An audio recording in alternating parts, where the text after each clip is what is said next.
Hi, I'm Nikon Ambassador Andrew Hancock. Today we're in Indiana at the historic Hoosier Gymnasium to talk about the fundamentals of shooting sports. Just like in sports and photography, everything's built around fundamentals. You want to be familiar with your camera and its functions and what it can do. In this first segment, we're going to tackle shooting in low light and how to properly set up your camera, assess your backgrounds and your lighting situation so you can make the best picture possible and deliver a sharp, crisp image. We have two great athletes we're going to be working with today. And we're going to have them go through a variety of drills and play a little one-on-one and really put them into motion and show how easy it can be to properly freeze the action when you know how to set up your camera. When I walk into a gym, the first two things I'm looking for are backgrounds and lighting. And I'll use that information I gather to determine my shooting positions that'll give me the greatest variety and the best pictures.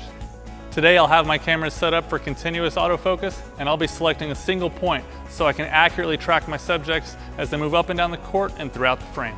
And so I'm going to start off with the Nikon D4S and the Nikon AFS 24-70 f2.8 lens. You're going to be at least 500th of a second to properly freeze the action, and you're going to want to adjust your ISO accordingly.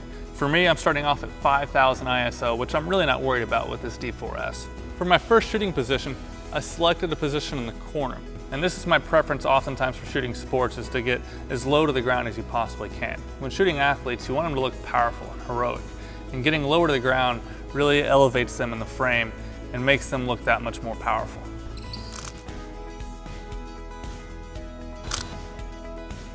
I'm really glad I'm shooting raw here. These old lights color shift and you can really see it when you look through frame to frame.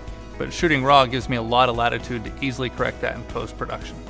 So I've accomplished everything I needed from my first shooting position, so now I've moved to my second spot.